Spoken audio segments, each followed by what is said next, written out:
Welcome to the Florida Business Incubator Spark Tank.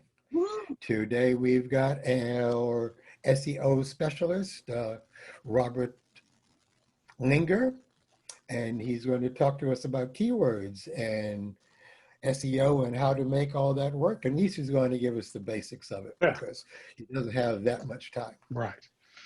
Well, I'm glad you said that because it's a, SEO for the uninitiated is a pretty complex process, and an hour or 90 minutes is, enough to tackle some of it, but certainly not everything that you might want to do to maximize your visibility online. But we're going to talk about all of that. So thank you for welcoming me. Good to be here. Hi, Dino. I see you arrived.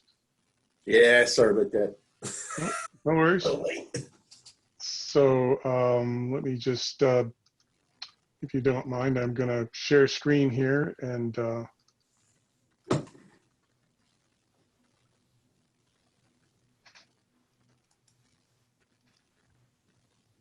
there we go. Okay, so quick, before we start, hands up on whether or not you feel like you understand SEO pretty well. I always try to gauge, what we need to cover. So if you feel like you are pretty solid in SEO, give me a hands up. If not, understood. And how many feel like you struggle with SEO to grow your business? Hands up on that one. All right, fair enough. So some frequently asked questions. Some people start right out of the gate with, what is it? Is it important for small business? How does it work exactly? Are there different kinds of SEO? What keywords are relevant to SEO? How do I do keyword research, which we're going to talk about? And when I decide I have keywords, what do I do with them? And should I be blogging? Is blogging important? Forgive me for a second. I got a contact that's decided to go sideways on me. Okay. Anyway, so we're going to talk about these things. Along the way, should you have some questions, I'm happy to take questions as we go. We'll find places to pause. I think everybody on this knows how to use the messaging chat function in Zoom, but there you go if you don't. Little bit about me, if you don't know my background, probably most of you do, but I was a longtime TV guy in TV advertising and marketing for 20 plus years. I ran the Fox 13 television station here in Tampa for about 8. Along the way, it was clear the last probably 3 or 4 years that I was in television that the world was changing, that people were getting their information rapidly, switching to getting information from online resources rather than traditional resources. And my job, even in TV, became focused on digital and how do we participate in digital and, building out digital platforms for the television property. So it became pretty clear to me at some point that there was a future in digital that I needed to pursue and did. So I got an SEO certification, started a SEO consulting practice in 2009. And the ever-changing world of SEO, which we'll talk more about today, made it pretty clear that what in the beginning was mostly about keywords and links was rapidly becoming about content and links, but a different approach for links. And so it became pretty clear that you needed more than just an SEO guy. You needed somebody to help you build a proper website, optimize the website, put the right kind of content on the website, develop a content strategy that supported your SEO strategy, and so on and so forth. And that all led to me launching a digital advertising agency or marketing agency, I should say, in 2011. My partner, by the way, at the time was Dino. And we built that business designed to do things like we're doing today, which was help businesses guide through the internet marketing fog and make good decisions about how they move forward. So that's my background, and let's move on from talking about me, and let's talk about what we're going to talk about today. We're going to talk about what SEO is, how it's important for small business, how it works, different types of SEO. Are keywords still relevant? There are some who ask that question. And I think a primary question as it was related to me was how do we develop a keyword strategy? All right, so what is SEO? In the simplest terms, it's about optimizing a website so that you appear prominently in search engine results pages. That could be Google, that could also be Bing.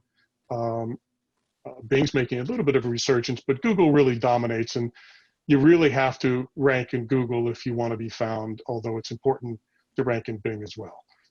SEO is about understanding how those search engines work, how people search, and why people are searching, because when we start talking about keywords, it's really important not just to come up with a keyword or a single keyword or even a keyword idea, but you today need to come up with answers to questions that you expect your searchers are either asking outright when they type in the search box, or they're thinking as they type whatever they type in the search box. But you need to understand their intent. What are they trying to find? What's that content? Because Google now, its algorithm is designed to identify content that answers those questions. So where we once talked about, can I just rank for a keyword? Now we talk about, can I rank for searcher intent as it relates to a keyword or a thought? I'm going to talk more about that. So successful SEO is about making your site appealing to users. There's search engines. It combines both technical and marketing factors, but fundamentally it's about answering the questions that your market, your customer, is likely asking, at least implicitly in their search, or maybe outright in what they type in the search box. So quickly, just to do a little history, the SEO landscape, and I sort of touched on that a moment ago, was pretty simple when I started. It was keywords ruled. If you could rank for specific keywords, you were golden. Some people figured out how to do that in black hat ways, where they just loaded the page with keywords even if they were invisible, so that they could rank. None of that works today in the way that it once did. But back in the day, Google relied on keywords and on backlinks pretty exclusively. Early in 2000, their algorithm started to change. About the same time as they began to dominate in search, their algorithm was also improving, and they continue to improve it. So today, even if you think you know what you're doing, even if you think you have Google figured out, you could pretty much count on regular updates to their algorithm. You know, there are major updates 3-4 times a year. There are regular updates that happen every month. But those updates can dramatically change the process, and people who do what I do then have to get up to speed on what the new algorithm changes are and how to make necessary adjustments to SEO strategies to participate. So keywords still matter, but content and searcher intent are more important now than ever. If you think about what you see on a Google search result today, well, let's back up. You might remember searching some years ago, and you would just see a bunch of blue text links running down the middle of the page. And the first things you would see were some paid search results that people were buying the search results. And then right after that were those page one search results that everybody wanted for Google organic search results, and they would hire an SEO to show up on page one, right? That was the mantra. Can I get to page one? There were 10 hypertext links that were there, and if you could get one of those, you were in great shape. Well, today that's a little different, and we're going to look at what that means. But today, when you search, you see a search engine. Yes, go ahead. Can you hear me? I know what a link is, but I don't know what a backlink is. Okay, so we'll talk about that a little bit more, but a backlink is a link coming to your website from elsewhere, sending traffic to your website. Google sees that as a vote of confidence that other people like your site or your content well enough that they chose to link to it because it was something they wanted to either show to other people or they wanted to revisit. So they're really valuable. You want to get those as often as you can, as long as they're truly relevant to what you do. All right, so appreciate it. Yeah, absolutely. So Google has changed that search engine results page now so that there are a multitude of things on it. Where we once saw just those links, now you'll see at the top, you'll see those paid search results from Google. It says add right next to them. There's 3 to 4. Then right below that, you might see a row of images, right? You might see a knowledge graph. You might see a box that says, relevant questions people ask, right? There's a number of different things that now show up. And most importantly to small business, what shows up underneath those paid search results frequently for most searches that would be relevant to a small business is the local map pack, right? So you probably have seen those. You'll see 3 listings with a map above them. And those are golden because they show up even if you don't rank in the top 10 search results. If you rank there, that's the first thing people see. So it's a bit of a holy grail at this point. And then below that are what we used to hope to get, the top 10, sometimes now 7 organic search results in text links, right? That go to your website. So that's kind of a brief view of the landscape. I'm going to show you some examples of that because it's hard to talk about it without looking at it. But suffice to say, at this juncture of the conversation, I just wanted to share with you that the landscape has changed pretty dramatically and continues to do so. It's a complex process to rank. I'm showing you this just so that we kind of touch on the fact that it's not all about keywords. So if you're an SEO and you do what we do, these are all of these, and I'm not going through all of them in this conversation because it would take forever. But these are all factors. These are all things that we would look at in a checklist of SEO steps that we would take in working on someone's site. So we do an audit profile or an audit of their website. We want to learn what their users want and so on and so forth. And then we go through these steps. It's pretty complex. That said, we're still going to talk today about how you identify the keywords you want to rank for and build the things around those keywords that support these ideas. So how does SEO work exactly? This is what I was talking about. So this is an example of a search for a lawyer. The first thing you see here are ads. See, it says ad right next to these listings. That's the first thing on the search result page for that search. The next thing you might see would be this information, which is pulled from content that is relevant to if somebody was searching for how much does a lawyer make, for instance, right? Then you might see other questions people ask. This is another kind of thing that shows up on a search result page now, in addition to you showing up in a search.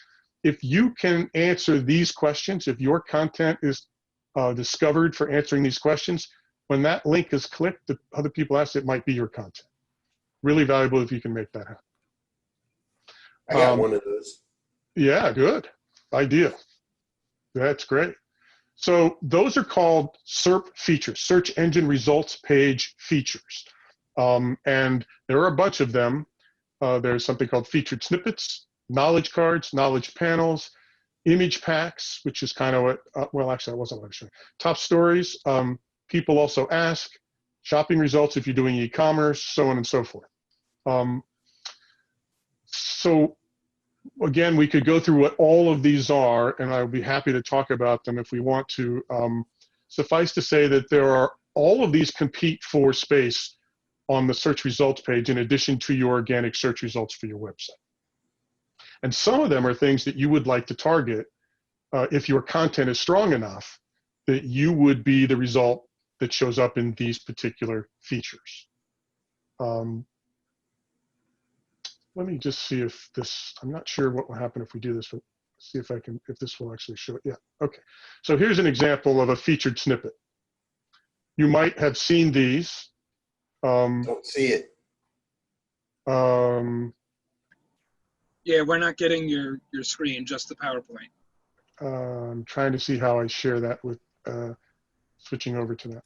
When you shared your screen, did you just share the PowerPoint or did you share the whole screen? Yeah, I think I just shared the PowerPoint. I got to share the whole screen. Yep. Yeah, stop sharing and then start again. Yep.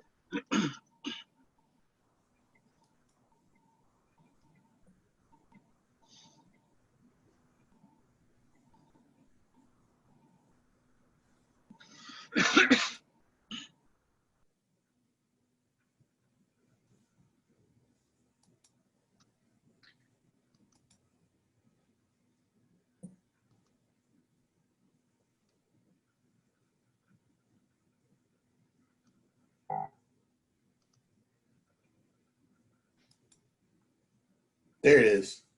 You see it now? Yep. Okay. All right. So backing up to what I was talking about, this is an example of a featured snippet. It shows, in this case, a search for best protein foods, and then this content. So this content from Healthline was selected by Google to provide information about that search and brought up this kind of snippet. So this is drawn right from their content. So if you write content that's really good content that answers a specific kind of search, then Google may well grab this and show that, and that can show up above the other search results. That's one example. And that's organic, Bob? Yeah. That's coming up organic. They didn't like purchase that or anything. They did not buy that. Okay. They did not buy that. That is because their content was well crafted and it answers the kind of the questions that might be being asked. That's why content is now so important in addition to keywords. Right. And thinking about, as I mentioned before, that user search intent. What do they want to know? Okay. So here's something else. Knowledge cards are not something you can probably get because knowledge cards are meant for information about celebrities and that sort of thing. So you're not likely to get those. Knowledge panels are sort of a similar thing. This is an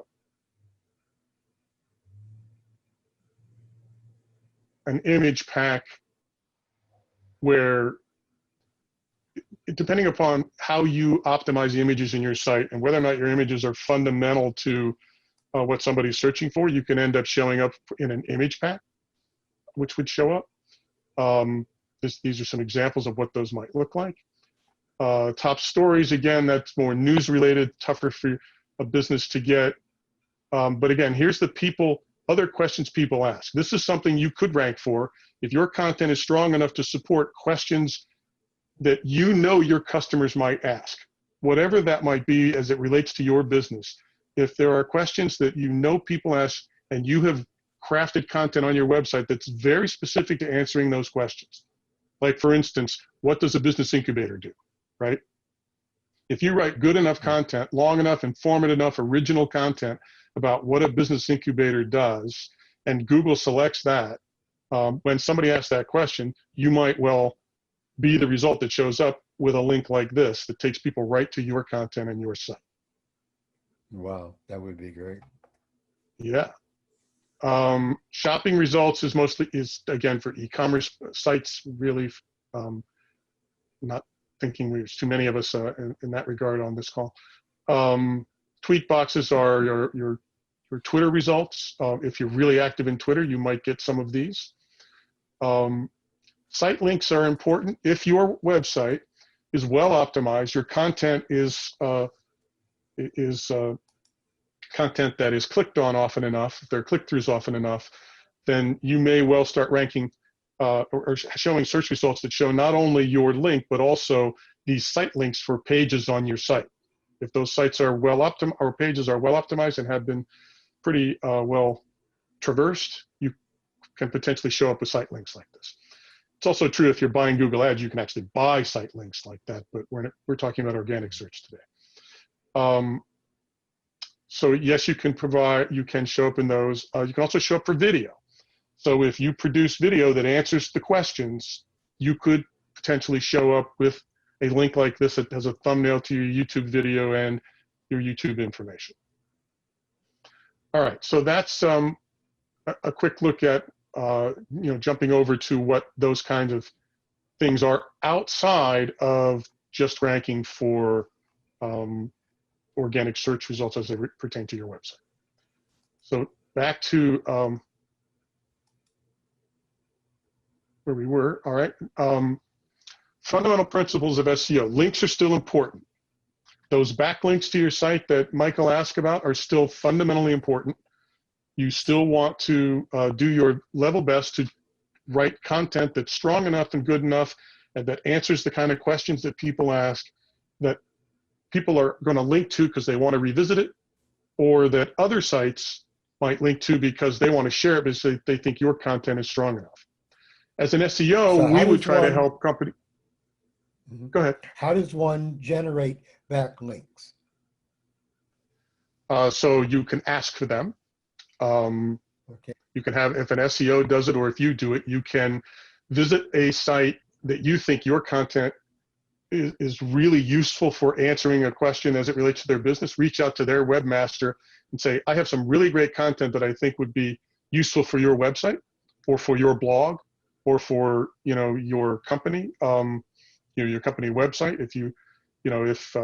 If it's a marketing site, but they don't do SEO and they need an SEO, they need information on how to do SEO, and we have an ebook all about a guide to SEO, we might reach out to them and say, we've got a terrific guide to SEO that you might want to link to and make available to people. And then that also lives on my website, and that would send people to my website. So, Michael, a good way for the business incubator to really kind of get this kind of stuff is you have all of those people that you've sat down and you've talked to that said, yes, we want to support the organization.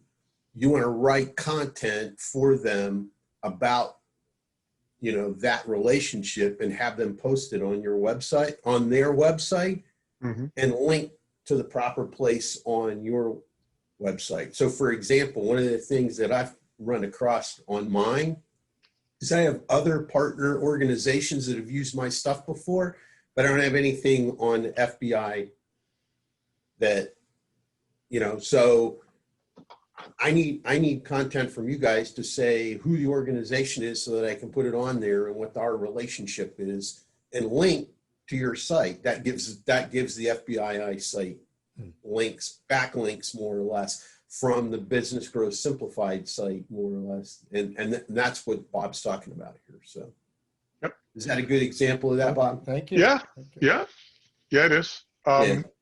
But it's also true that if Dino were speaking like I'm speaking, and there was a permanent link to, or a continuing link to whatever the content was that he provided, and then he linked from his website to that content To that content. as a resource on your site, that would be a backlink. Right. All right. Item 2 under those fundamental principles, relevant, optimized content wins. This is me sort of repeating what I've been saying a lot so far, and will say a lot more, which is today, content is more important than just keywords, and relevant content that answers questions and is optimized to answer those questions is really sort of the holy grail. You want to develop content around keyword phrases that are related to how people search for what you do or what they're trying to find. Now, people might search several different ways for what you do. They might search for information. They might search because they're ready to buy.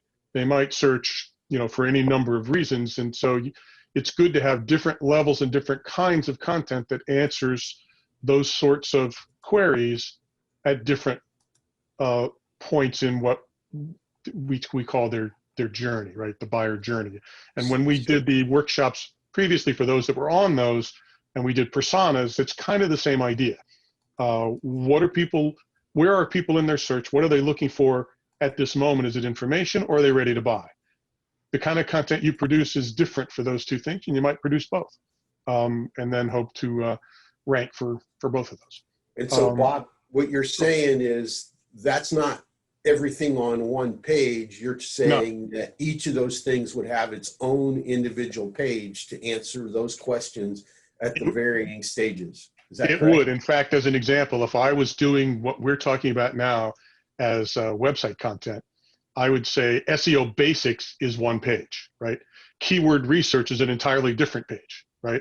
Okay. How to hire an SEO is an entirely different page, right? Because the how to hire an SEO is a buyer intent search, right? I'm ready to hire an SEO. Well, I need a page on my site that ranks for how to hire an SEO, right? So on and so forth. But if you're not looking for that and you're just looking for information about SEO, then I want you to keep visiting my website. So I'd like you to come to my guide to SEO basics page and learn about that. Different types of content, different keywords as they relate to that content. Technical aspects are also factors these days. Google has moved to a mobile-first index. So they actually now, they haven't permanently done this. They were going to do it in September. I think they delayed that a little bit because of the coronavirus. But they're already testing it in large measure, and a lot of sites have already been converted over to a mobile-first index. What that means is that if your desktop is different than your mobile website, and some people have different sites, Google is now indexing based what's on your mobile site, not your desktop.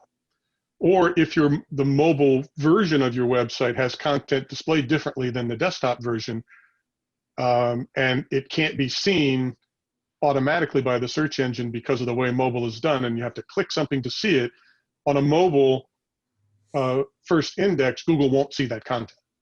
So it's really, really important from a web development standpoint now that you understand how the search engine robots work and what they look at and what they're actually able to index on your site, especially where it relates to mobile.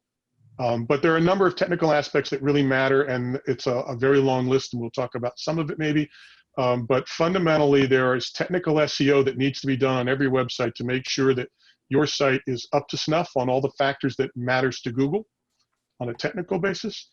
And among those, it's really become increasingly important and often overlooked is how fast your pages load on your site. So if you have a site that's not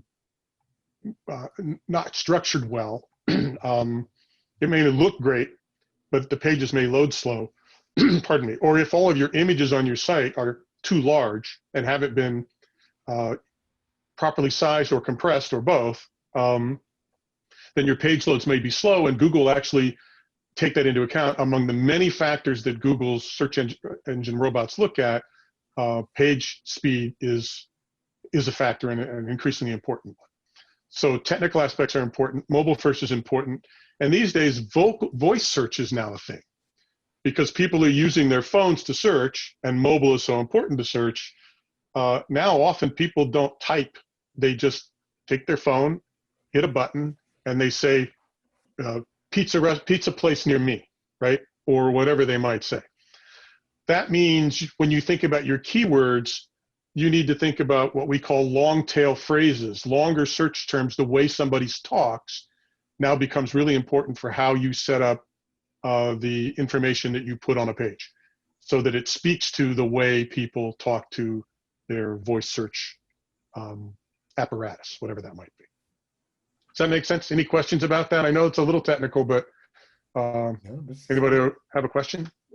This stuff's all important, so yeah. If you miss any of it, then you scratch your head and you say, "Well, why am I not ranking?" Yeah, exactly. True. Absolutely true. Okay, moving on. One of the questions that is often asked is SEO really important for a small business? Absolutely yes.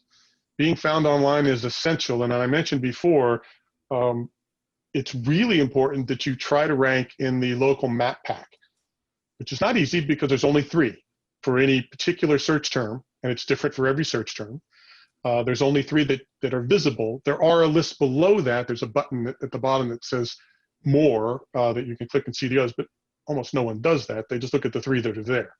So local SEO is a discipline separate from traditional SEO. We do both as a company, and businesses should do both. They should optimize their website, but they should also optimize for local search because they're different parts of the search results page, and you want to be found in both places if you can. I'm going to give you an example. Let me go back to, let's see, how do I go back?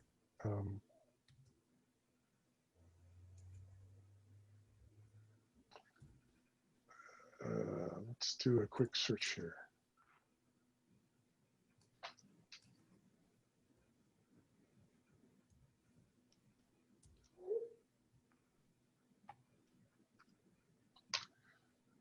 So this is a shameless plug. This is a client of ours that you're going to see. But if we type custom home builder Tampa, here's your paid searches, then here's your map pack, and there's my client, Devonshire Custom Homes. They're the second listing because the first listing here is actually an ad. Then there's 1, 2, 3 of those listings, and here's the more places, but again, almost no one clicks that. Then scrolling down in the actual organic search results, they're the number 2 listing, right? If you can get both of these, you're dominating a search page.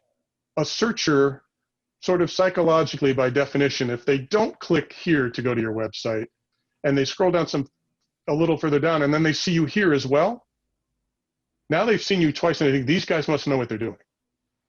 I'm going to go check them out. Your odds of click-throughs are much higher if you can own both pieces of real estate.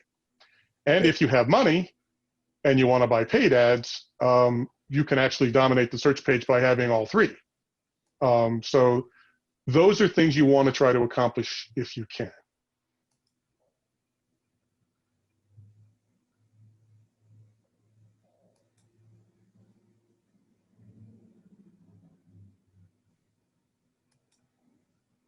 Not sure why I jumped out of that. Let's go back to that.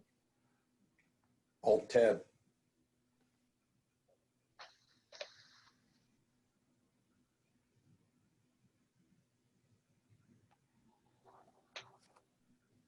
Yeah.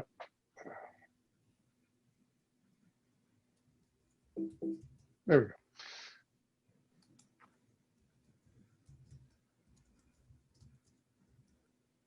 Okay. So, yes, it's important for a small business to be visible in those places. Even established companies can struggle to get those 3-packs. But if your local business can show up there, then you're going to be found by people and you will have incrementally more hits to your website as a result, I promise you. So yes, SEO is important to small business. And again, you may not have the money to compete in paid search, but if you can win one of those, that puts you right in the playing field with the big guys who have budgets and can outspend you. So yes, it's important. People ask about SEO. Are there different types of SEO? So we've talked about some of this already in one form or another, but there are. On-page SEO, as it relates to your site, is the stuff that is actually visible on your website or related to being visible on your website. Technical SEO is the non-content elements of your website, some of which we've just talked about. And off-page SEO is largely built around the idea of getting links. That's something we were talking about a moment ago. So a little deeper dive, on-page SEO is about keyword research, which we're going to talk about content creation, which we've already talked a little bit about, but high quality content that's focused on your target keywords, and keyword optimization, which is making sure your keywords in all the right places using proper meta tags, proper fundamental SEO tags, which we'll talk about, fundamental SEO practices, which we'll talk about in a moment. Technical SEO, we talked about some of this again already, but site speed is important. Mobile friendliness is important. Let me touch on that briefly. Some websites are not able to reformat depending upon the device you're using, so they're not mobile responsive. Today, you really have to have a website that's mobile responsive. So there are, Evelyn will certainly appreciate this because she builds websites.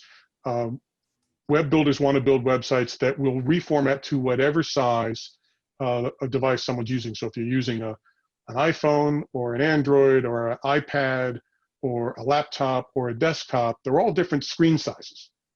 And a properly mobile responsive website will reformat to whatever that screen size is, as long as the site's built that way. That's fundamentally important. Your site being able to be indexed is important. There are things that you can do that can actually block the indexing of pages. You wouldn't want to block pages that you hope to be found for. You may want to block pages that you don't want to be found for. Crawlability, there may be some challenges in your website with the crawlability. The Google search bot only gives so many attempts to a website, and then it'll time out and move on. So if your site isn't properly set up so that it's easy to crawl and easy to understand for the search engine robot, you may not have some of your pages indexed or indexed as often. Site architecture is important. If your site's poorly designed from an architectural standpoint, that can impact how Google sees the site and whether or not you rank. The last thing is structured data, which is a way to tell the search engine what your site is about, what your page is about, and give it really specific data that can show up in, think back to some of those things we were looking at before, the SERP features we were talking about. A lot of those are driven by, or can be driven by, structured data that you create in your site that allows Google to know what the pages are about and easily use that information. It's also really important for local SEO. So that's kind of a Cliff Notes version of what happens with technical SEO. Off-page SEO is about building your website's reputation and authority. As I mentioned, it's really about getting high-quality backlinks. So if you can get people pointing to your site from really relevant, authoritative sites, that's terrific. It's really great if you can get a .edu site to think you're smart and want to link to your site, or a .gov site. Those are really powerful. If you can get those to link to you, even better. But if a relevant to your industry site thinks you're smart, likes your content, and links to it, you're going to see the benefit of that in your search results. So those are the three kind of big building blocks types of SEO. On-page SEO. Details of basic fundamental SEO are what we're looking at here. So when you're trying to optimize your website for content to be found, these things that we're looking at here are the things an SEO will do, or you will do if you understand SEO, in order to properly set up your pages and your content to rank. EAT is kind of an acronym for expertise, authoritativeness, and trustworthiness. You want to demonstrate that because Google is looking for that kind of content. When Google's algorithm is trying to find answers to a searcher's question, they're really looking for this. They're saying, does this site's content demonstrate expertise? Are they authoritative? Do they know what they're talking about? And can I trust them? Are they trustworthy? We'll take a quick look at what that means. So kind of what I just said, but premium high quality content. And there's a relationship between what Google thinks is high quality and what appears in search results, which is kind of what I just said. Go ahead. Yeah. How do videos fit into this? Yes, absolutely. Videos that answer a question, that deliver on a question, that are optimized so that it's clear what the content is about, are absolutely useful. In fact, increasingly so. Google owns YouTube, and right. Google loves video as a coordinate. Okay. Go ahead. So do the bots actually watch the video? I mean, how can they know what the content of the? Okay. So how does that work? So in the search description, well, there's a process to YouTube SEO, which is similar to website SEO. The title of your video is important. You use keywords in the title for your video, and in the description under the video in YouTube, there's a place to put information, right? You need to optimize that content, right? That the robots can see. Does that make sense? Okay. So it has to be on YouTube, not just on my website. Well, and the same would be true if you embed it on your website. You would want to do those things on the website to the best of your ability also, but you can take your YouTube video and embed it onto the website once you've done all of that. And in the YouTube description, you can put links from YouTube back to your website. Great. Oh, really? Okay. Yep. Cool. Okay. Yeah, on my videos, if I have written content that are part that help to further answer the questions that might come up as a part of that video, I put those links in the description, as, resources or more information, on this topic or something along those lines, and then add those links into it. All right, super. Thank you. Okay. I think I went. Sorry. Okay. The next item that we might want to talk about are title tags. So what is a title tag? A title tag is it's at the head of every web page, and the search engine robot will look at that and say, this page is about what's in this title tag. You'd want your keyword and your key phrase to the best of your ability within the contents of a certain number of characters, because there are limits to what Google will display. And if you go beyond that, it'll be truncated in the search result, and it also likely has an effect on whether or not it will help you rank. But mostly what's important here is that this title tag includes at some level your keyword that you want to rank this piece of content for within that tag. It's usually clickable in the search result. If Google uses it, it's usually clickable. So that's important. What you don't want is for it to be missing, and you also don't want duplicate title tags because they can negatively impact your SEO results because it splits the Google juice between multiple pages that are all arguably trying to rank for the same thing, if that makes any sense. Any questions about what a title tag might be? Yeah, that's great. Okay. A meta description is arguably the information that will show up in a search result below that blue link for your business. There will be a short description. If you don't put a meta description on your website page within the coding of your website page, or if you use a tool like Yoast SEO, which a lot of WordPress websites do, to manage the process, if you don't include a meta description, Google will just take some piece of content from your content on your page and arbitrarily decide that that's the description of the page.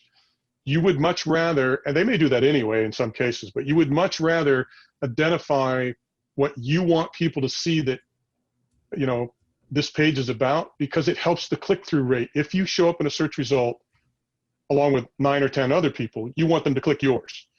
And if your meta description is well written, it kind of works like an ad, and it tells people what they're going to get if they go there.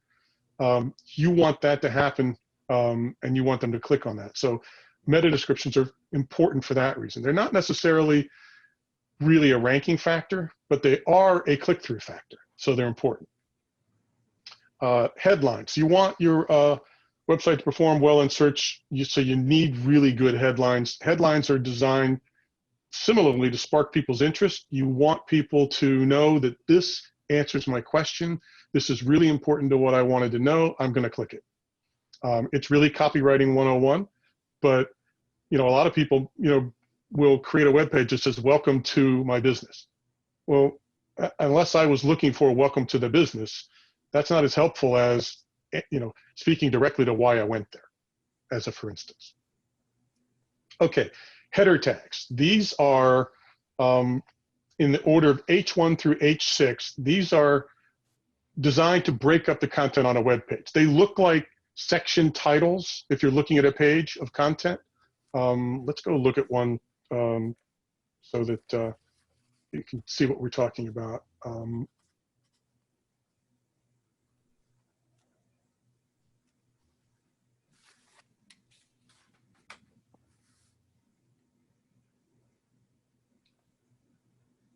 So on this page for Devonshire Custom Homes, whoops, so a little testy within this environment. It's skipping past it, but let me go to a different page. For some reason, that's not playing well within this environment.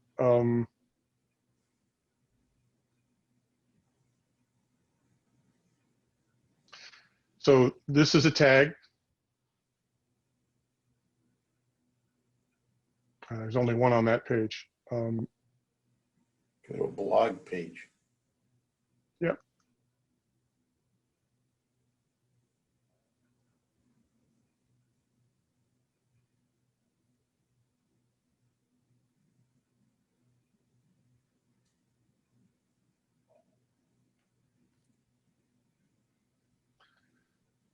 So this would be an H2.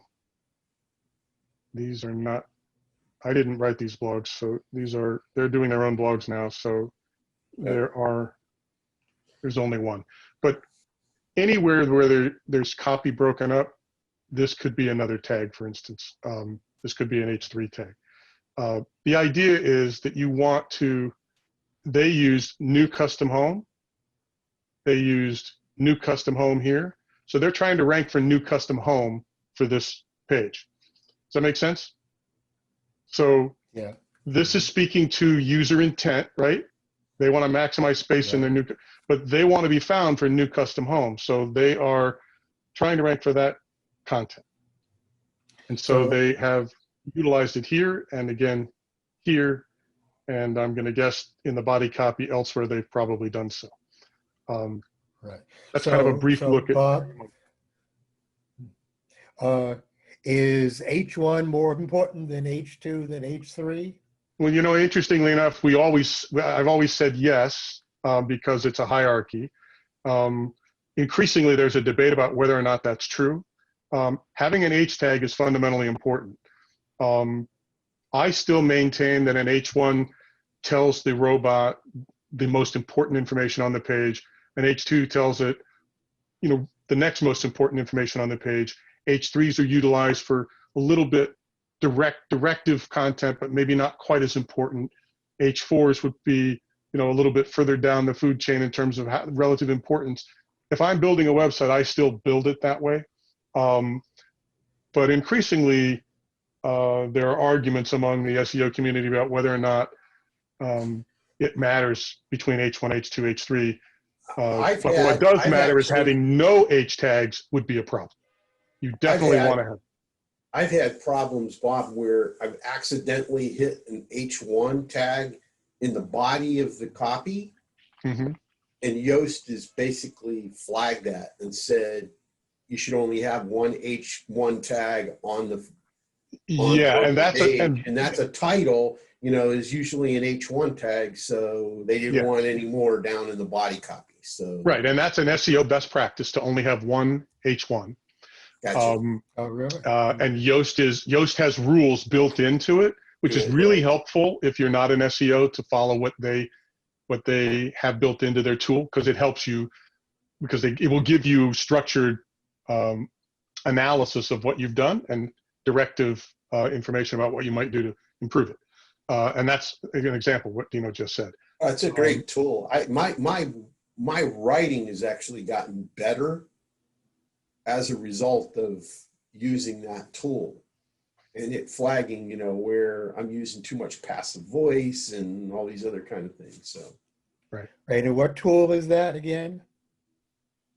It's Yoast SEO. I would guess that your site's built in WordPress. I'm assuming. I know you just redid it, and I haven't looked that closely yet, but I'm assuming that it's still built in WordPress. I'm assuming that Evelyn likely installed Yoast SEO. I'm not sure of that, but it's pretty common. Evelyn? I think what I'm hearing, though, Bob, is that quite frankly, you have to have someone do this for you. As a business owner, quite frankly, I would never take all the time to learn all this stuff. Well, I think it depends. For many, that's going to be the answer, which is why we do what we do. There are some people, we actually offer in our company 3 levels of service, because people like you just want to offload it to somebody else, just outsource it, you guys do it for me. There are other people that say, I really want to understand it, but I don't want to do it all myself, but I want to understand it, so I want to learn it, right? And so we provide a level of service that will involve them in the process, more hands-on. And there's a third level of people that say, I want you to teach me how, because I don't want to keep paying you. I want to learn how to do it, and I'm going to do it myself. I guess what bothers me the most is that Google is so controlling over this. And I think that bothers me a lot. And anyhow, it's time for me to go and make some sawdust and make some money. So it's been interesting, and I'll see you guys another time. Okay. Sure enough, Dick. Evelyn Bob was asking if we use Yoast on our website. We have not yet built in all the pieces that could be built in. Okay. And that's partially simply because, you know, this was volunteer work for me and a donated site originally. So that's definitely something I've been using on my other sites. Some of that has been a hesitancy about, you know, putting work into the site until we have all the content that we want to have. Because, you know, writing all of that is kind of, it has to dance well with what you actually have on your page. Right. Yeah. So as we build our content for our pages and we decide that this is what we're using, what we have, then, you know, it makes more sense. But I do install the free Yoast to a lot of my client sites who want to manage their own stuff, and I find it very helpful. Okay. Okay. Agreed. I think it's very helpful too. Yeah. All right. So SEO copywriting. That's sort of what Evelyn just said. As you define your content, as you define what is important to your site, then you can, you know, build that content around keyword phrases that are important, that answer the questions again that you think people are searching for. So the programs that you offer, for instance, you'd want to anticipate the kind of questions that people might ask, that they're in the form of a search, and your content speaks to that, and that the solution is, you know, your programs, right? In all of them.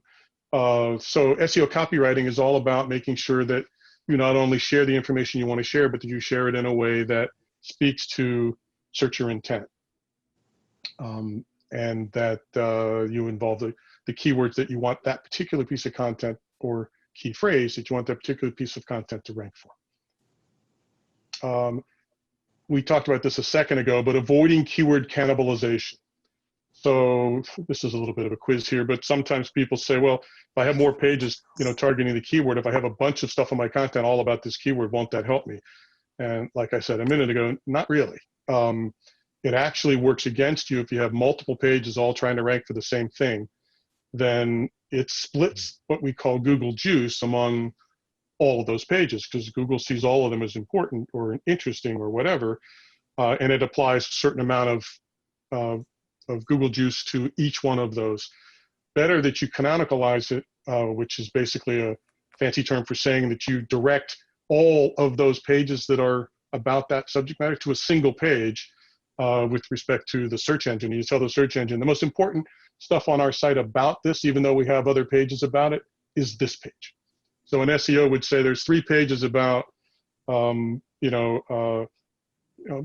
home building, but we want them all to go to one specific page that's New Home Builder Florida or something. And you'd want to direct all the SEO robot traffic to that page as a ranking factor. Okay.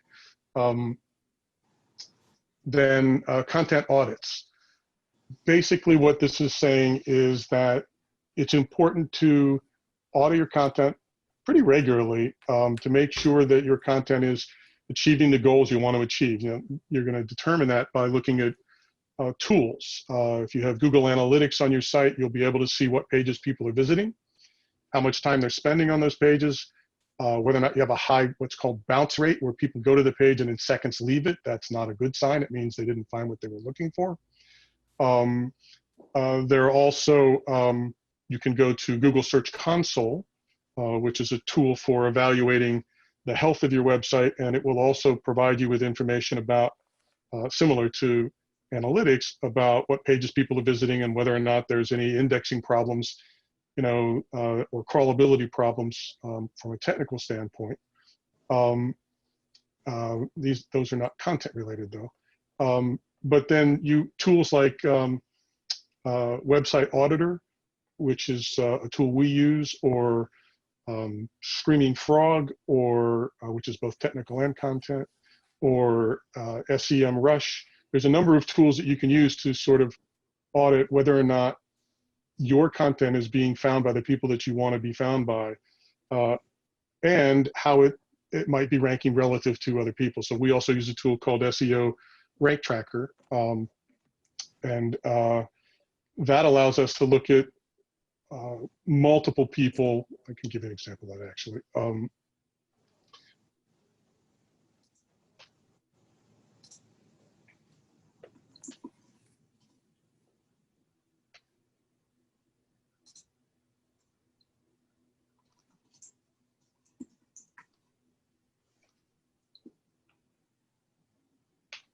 Oh, yeah, maybe I can't. I'm not sure why I'm having so much trouble showing my screen, but forgive me. But long and the short of it is that those tools will allow you to look at multiple things as it relates to your content and evaluate whether or not you need to refine any of your content to improve your performance. Another really important element is image optimization.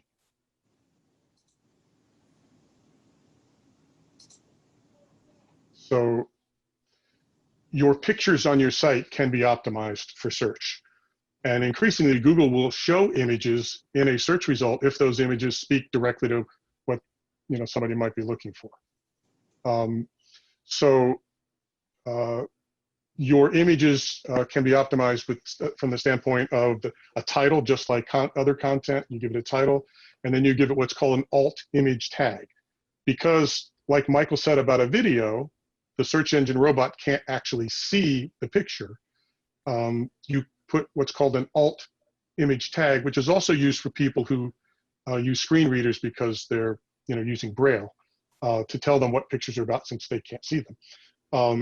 So it's both important for that standpoint and also important because the robot can identify that tells me this picture is about this particular thing. To use a keyword in that, excuse me, in that alt image tag, that will help you rank for images. The combination of your title tags, your header tags, your meta descriptions, and your alt image optimization will kind of collectively tell the robot this page is all about this particular topic.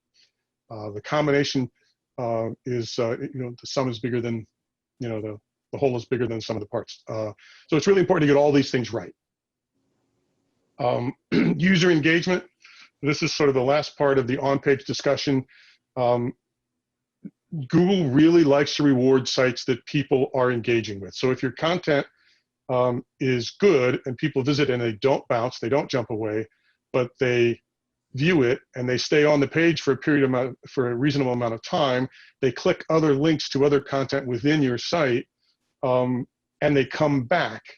That kind of engagement all serves you well within the mind of Google's algorithm, to say this is an authoritative and relevant website, going back to the discussion about EAT. So that is a long, I'm sorry, discussion about some pretty technical factors about on-page SEO, but I wanted to give everybody a sense of what is involved in that process. So are keywords important? Go ahead, Michael. Did you have a question? Saying, I thought what you're doing is great. Oh, good, thank you. All right, so are keywords relevant to SEO? Yep, without a doubt. But at the risk of beating a dead horse, it's really important that you're targeting terms that reach people in the way that they're trying to reach you. So if you think about their search queries and the kind of search queries they're likely to make, and you develop content and keywords built around that, you will perform better and do better as a result. So how do you do it? This goes to the heart of what we've been talking about. This is sort of the fundamental question. You need to have some parent topics. What am I selling? How is it that I think people look for businesses like mine, and what steps do they take to get there? So most people, when they're buying a product, start with a pretty generic search, right? If you're looking to buy something that you need for your home, a home good, your search will start with, not a real specific search query, and then you'll type a different search because the result isn't exactly what you want, and maybe even a third search because the result isn't exactly what you want. Unless the content is really well crafted to your initial search and it answers the inherent question behind that search. I know that sounds a little convoluted to say, but that is how the algorithm works, right? So the point is to really think through the steps that people take to first educate themselves, inform themselves, and add you to the list of people that they would consider for hiring or purchasing from or what have you. And then provide them with other content that allows them to vet you as either a service or as a retail outlet, for instance, of authoritativeness and of trustworthiness. That you've been in business a long time, that you know what you're doing, that you have quality reviews, that people believe in you, that you have testimonials. All those things speak to that. And then lastly, you need content that speaks to, I'm ready to hire you. How do I go about doing that? What steps do I take to make that happen? Is there a place on your site that I can easily do so, right? Each one of those answers a different query and needs to have different landing page information and landing page keywords as they relate to the way somebody might search for. Does that make sense? Any questions about that? Okay. So you start with those conversations, broad topics, then dig in a little bit further in the way I just described, but you can use some tools to help you. So Google, if you buy Google Ads, then you have a Google Ads account set up. You can use Google's Keyword Planner, which is intended really to set up your keywords for Google Ads, but it also allows you to research how people search. And if you use their keyword tool, you can type in a keyword or a set of keywords, and then that will return a whole bunch of search listings to you, and the amount of searches that go against that, and also an estimated cost if you were going to buy it, that helps you identify keywords that you might want to use. And I really need to figure out how to show you this. So I'm going to back up for a minute and see if I can't figure out why I can't get to, there we go. So here's your keyword planner.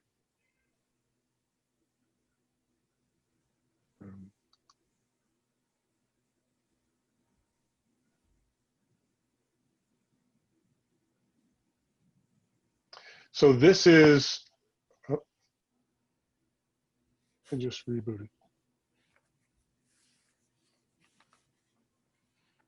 All right, so if I wanted to discover new keywords, if I wanted to discover new keywords for new home builder, I can just go in here and say, I'm going to start by putting that one in there and give me some results for that. And then you will see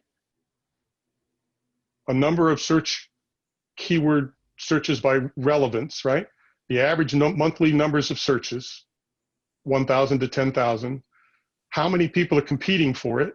So low, medium, high. And if you're trying to get to the top of the AdWords page searches, the top one of 3, that's likely the cost. If you want to get to the top of the bid page, sorry, that's the low range, and that's the high range if you want to get to the top of their bid page. So ranges on what it might cost. These are not, if you're buying ads, you can't rely on these to be exactly right, but it gives you an idea of how expensive a keyword might be. But this is a way to start and say, all right, I want to use this one, and I want to use this one, and I want to use this one. And you can identify a series of keywords that you're going to work with and put into your list of keywords that you're going to try to rank for. And then decide, I want to build content around these keywords because I know that they're relevant, right? I know people search for that. Bob, a big factor in using this that I found, or there a lot of times we get our heads wrapped around a certain key phrase or a keyword because we tend to use it. And when you come and you look in here, there are other terms that are much more highly ranked, So maybe between 1,000 and 10,000. And if I use that other phrase, it jumps to like over between 100,000 and 1 million searches a month. Yep. Just because I'm not using the right term. Right. So you can find better terms that you didn't think of, but searchers do. also, you can find what we call a silver bullet, right? So maybe you've been trying to rank for a new home builder all along, and you discover that best home builders has low competition. It's easier to rank for, right? Right. So, and it has arguably the same number of searches, right? So you might want to rethink that, right?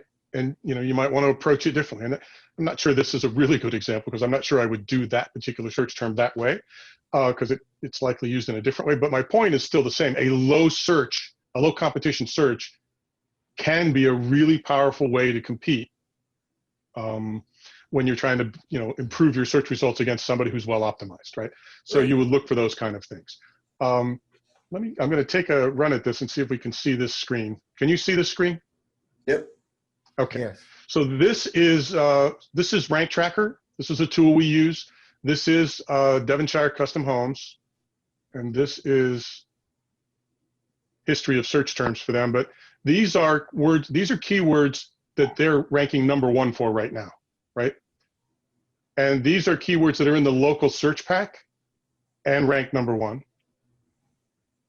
And these are keywords that are ranked #2. And then these are keywords ranked organically #2, so on and so forth. But my point is, you will see all sorts of different keywords. We started out, when we were first hired by them, they weren't visible at all for custom home builder. They weren't visible at all for new home builder. They weren't visible at all for the main generic keywords they'd want to be found for. But they also weren't visible for things like they build homes in Snell Isle, right? They build homes in Davis Island. They build homes in Bayshore Estates. They want people who are looking to build in those specific communities and searching for it. They want to be found there, right? Well, they now are found in all of these places and they're the #1 search result for it. Now, we've been working with them since 2012, so that didn't happen overnight. I was going to say, I used to work on this account. Yeah, Dino worked on this in the beginning. This report. Yeah. But so Tampa Custom Homes, they're in the local pack and with the #1 position. Tampa Custom Home Builder in the local pack, #1 position. So these are really important places to rank. But again, my point is, and this, by the way, is their competition. These are how we look at competitive sites and where they rank. So at any moment, I can see where they stack up for, Tampa Custom Home Builder against all the people that they arguably would want to beat out, right? So this is an example of the process we go through and an SEO would go through on behalf of a client. But importantly to this conversation, there are a plethora of keywords that might be important to your business that you're not thinking about, right? Because you're thinking, I'm a home builder. It has to say home builder. Not necessarily. In their case, they may want to rank for, let me find one here, types of, so Mediterranean custom homes, right? A type of architecture, right? But they rank for it. And they may want to rank for communities, which are in here, beach park custom home, or they might want to, so here we go, kitchen and bath areas. Now, they probably wouldn't automatically think they're going to rank for that because they would think a kitchen and bath company would want to rank for that builds those, right? But they do. They rank with images of their kitchens and baths, right, which they build. They don't use, they're competing at that level with companies you might hire independently, right? And they rank for that. So that's a long-winded example of what Dino was saying about different kinds of keywords. If you research them, you may discover are really important to try to rank for. And you just keep adding them. So, you start with 1 or 2 keywords and you continue to build your profile and build more and more keywords you can rank for. And your site will continue to show up in search results for any number of things that people might be seeking. Make sense? Yeah. All right. So let me go back to, I guess I got to go this way.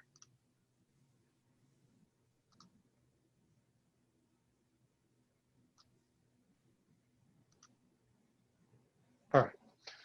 So that gives you kind of a quick view of things you might do as it relates to keyword research. Any questions about keyword research?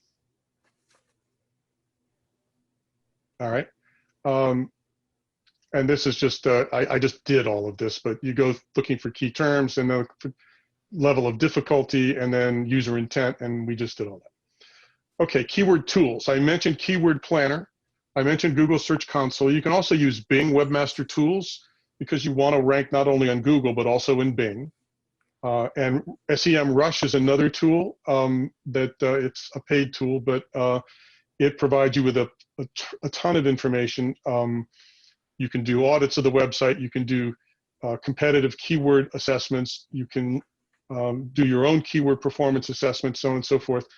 And in the interest of time, I'm not going to go through everything you can do over there, but unless you want to see it. But it's another version of the kind of things I just showed you. Those are my favorite tools, but there are many. I could list probably. I mean, what I don't have on here that I use on a regular basis is something called Screaming Frog. I don't have Website Auditor on here that I use, and there are, a number of other tools that I might use at any given moment. Ahrefs, Majestic SEO. There are a number of other tools that are out there that I use as I need them, but these are pretty common. And as it relates to keywords, these are pretty on point for keyword stuff. All right, where do you put the keywords? So we've talked about some of this already, but just revisiting it again, you want those keywords or those keyword phrases in the title of the page. You want them in the very first paragraph of the content on the page. You want them in an H2 tag. So the title, you want an H1 tag with it. You want an H2 tag, which would be, the first main body of text in your content, whatever that might be. And if you can do it in the form of a question, and the same kind of questions you think your customers might be asking, that's ideal. Doesn't always happen, but if you can do it, that's really helpful because Google, will find that a direct answer to a question, and you may well use that, as we talked about earlier, in some of the SERP features that we talked about. But fundamentally, you want it in the title, you want it in the paragraph entry, you want it in an H2. I probably should have also included here, you want it in your meta description, and you want it in your alt image tag and your image title for any images on the page. Should be in all of those places. Last question about this, because blogging takes work and some people don't want to do it. There's always a debate about, should I be blogging? Do I really want to entertain all that work? I'm going to ask Dino if he thinks it's a good idea to blog. Yes. The truth is, it's a huge bonus to your website because every piece of content has a chance to rank. Every piece of content is new and relevant at the time it's published. And among the things that are important to Google is not only the relevance, but also the recency of content on your website. So if you have a website and you haven't touched it in 8 years, Google recognizes that the content on the site's never been updated. But if you have a blog on your website, even if you're not updating the main pages of your site very often, if you're posting new blog content on a regular basis, the robots keep coming back to your site because there's new content regularly on your site. If there isn't, the robots don't come back to index your site because there's nothing new. So they just stop coming. So it's really important. It's really helpful, especially if you write high quality blogs that, again, speak to the kind of things people are trying to find. Either a how-to that tells them how to do it, or educational information that answers questions they have, or informational questions that answers questions they have. Or if the blog includes demonstrations in the form of video links and or how-to pictures, excuse me, or carousels. All of those things, in addition to the tags, the header tags, and the content that you put in there that's keyword focused, will help your SEO scores.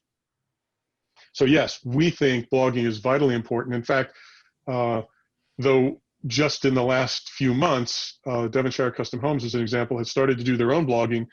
We were doing their blogging from 2012 until, well, actually not immediately, but probably a year after that, maybe. We started doing blogging for them, and right up until a couple months ago, we've been doing their blogging. And much of the success of what I was showing you that exists in all of those many places they rank can be attributed to blog posts that are properly optimized, that have keywords in them, and that's where the ranking information is coming from. or the images. So if I go think back to the images I showed you that were ranking for Mediterranean homes, that's because there's a blog post about Mediterranean architecture with images of their Mediterranean style homes that they built, and that's what's ranking. So anyway, short answer is yes, blogging is important. The more you do it, the more frequently you do it, and the more on point it is with respect to what people are searching for and looking for in your industry, the better your performance will be. So that is sort of the cliff notes of all of that conversation. So, we talked about this. Right, Yep. A vlog would be as good as a blog, right? Yeah, I would encourage you to have it optimized properly, like a YouTube video, and have text around Right, yes. the information. But yes, I mean, video is increasingly important for two reasons. One, because Google loves video. They own, a search engine, a video search engine. They own YouTube, so they love it. But also, there's less people competing for it, right? So if you're up against a highly competitive search term, and you're not winning on the text searches, but you produce video that answers the information, and Google loves the video because it's a perfect answer to the question, you could easily find yourself ranking where you weren't ranking before, whether that's a blog or a YouTube video. It would be, right, yeah. So then to do a video that answers the questions that are at the bottom of the Google search would make a lot of sense then. Yeah, I agree. Absolutely. Okay. Again, definitely encourage video, as long as in the YouTube version, you make sure that you are in the descriptive area, you're optimizing that. And there's a process to that, but similar to what we're talking about here, titles and keywords in the description. And there are categories that you can select. You want to select categories that speak to what you're talking about.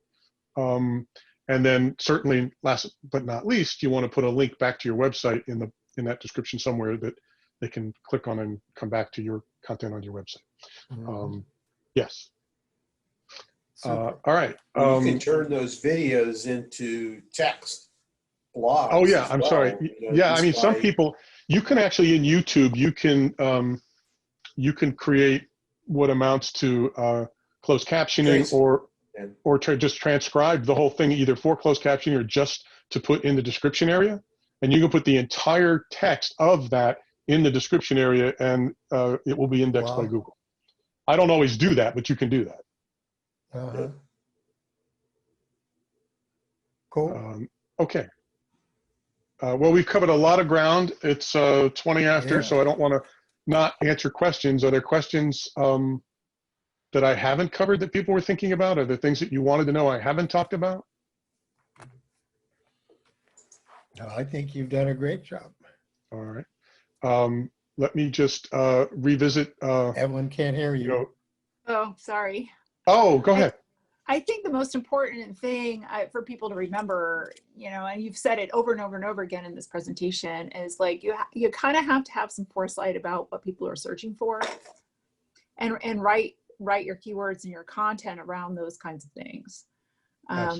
I think that's the one thing I've learned along the way, and the one thing I tell clients when I'm working on websites. I don't do a lot of SEO work for people because it's a whole other beast, and I often tell them they need to find a marketing company. I just don't have the time and energy to do, copywriting and all that other stuff. I agree.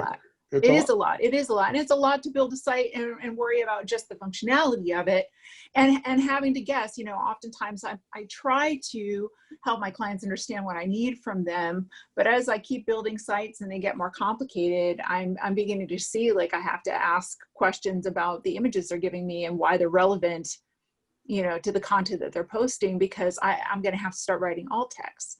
And on top of that, and I guess this kind of plays a role in all of this, but maybe not directly, as the ADA starts getting involved in making sites more compliant for disabilities and things like that, those alt texts are starting to become very critical. Yeah, you're so right about that. That's true.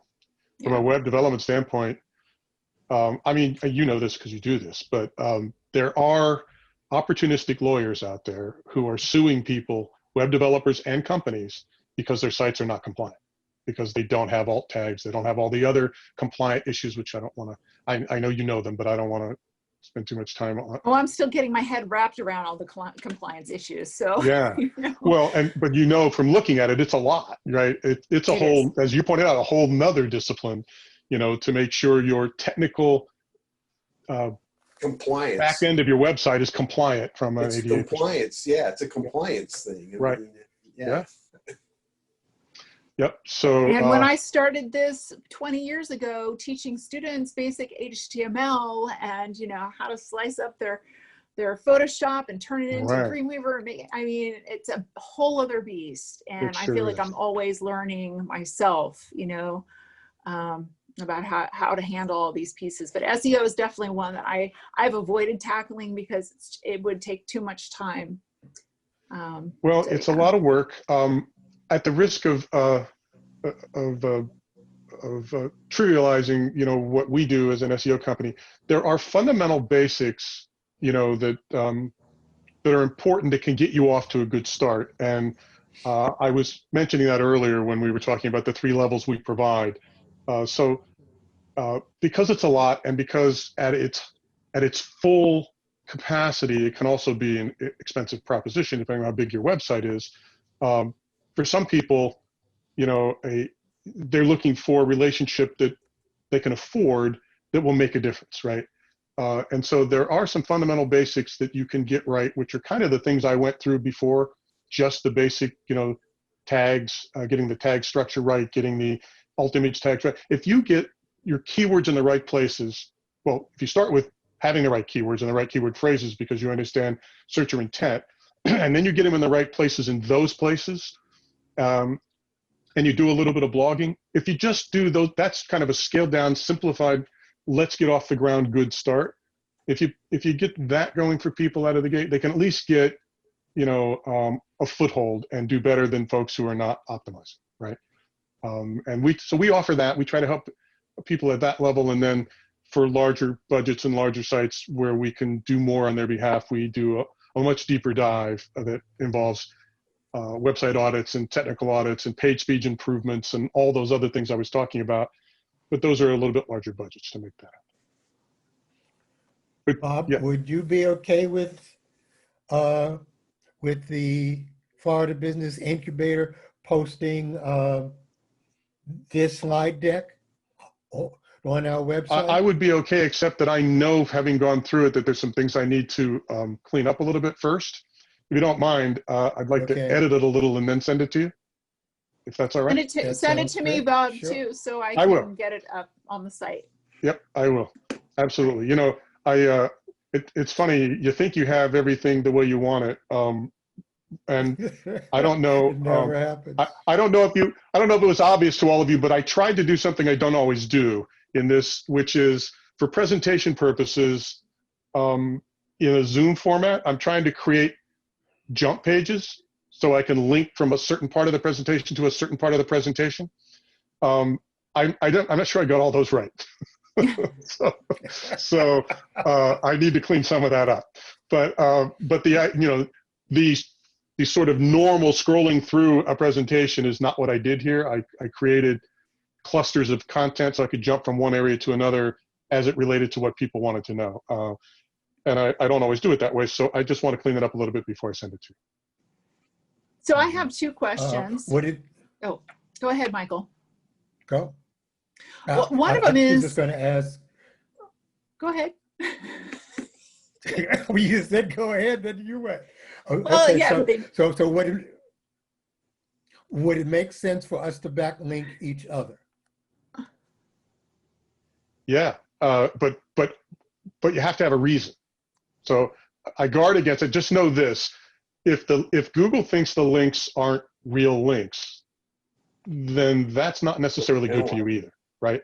So the links need to have a purpose. So like when I mentioned Dino linking to FBII because there's content there that makes sense to be linking to, that's fine. But if you just randomly link without having a purpose, Google will see that as an artificial link, and then you can actually get penalized if you do too much of that. So, Actually, well, I can people- demonstrate that. I can demonstrate that because I just did that because I understand this stuff, Michael. Right. and Evelyn. Because it has to be So- relevant. You're offering us a course, so in the biography of BGS, I could definitely have a link Sure. over to what's happening on Dino's site, and Dino can then have a reference link back to what we're doing. So absolutely. Yep. You know, but to Right. put it with Bob, you know, unless he's promoting, you know, entrepreneurship on his own site, it wouldn't make sense to. the only other way you would do it maybe is if you had a resource, and I don't know that you do, but if you had a resource page on your site and you put Right. this revised version of this on your site, and you wanted to send a link to additional content on Right, the we do. DML site, you might do. I'm not saying you need to do that. You might, that would be a way you might do it, right? And I'm doing that more for the purpose of demonstrating how it makes sense than asking or begging for a link. Right.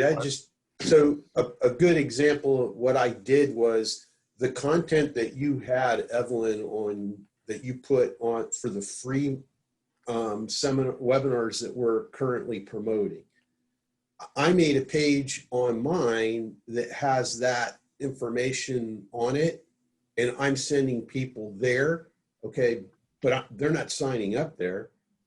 They can't even find the schedule there. If they're interested, then I put a link in it that links to the page where you guys have that stuff on there, and that's a backlink now to that Yep. page, and it comes from mine, and they make sense because I'm the one providing the you know, the content, and you know, you guys are the ones that are promoting the content. So there's a definite, you know, connection between those two pieces. Same thing with what I just sent to you.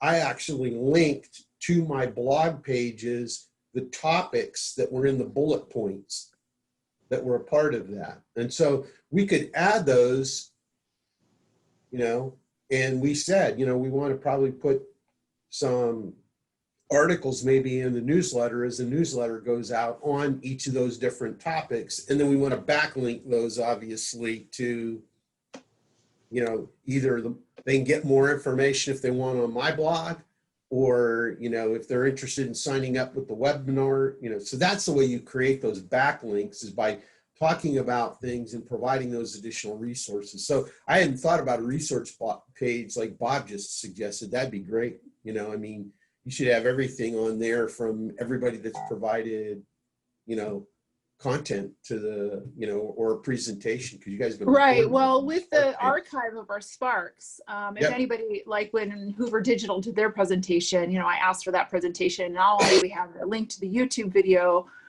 of the Zoom meeting, but also the content of their presentation that they provided, plus, you know, our chat. I edited the chat for the things that were relevant and put those Right. up. So all of those pieces are related to that particular Zoom, and then that also. Yeah, I agree.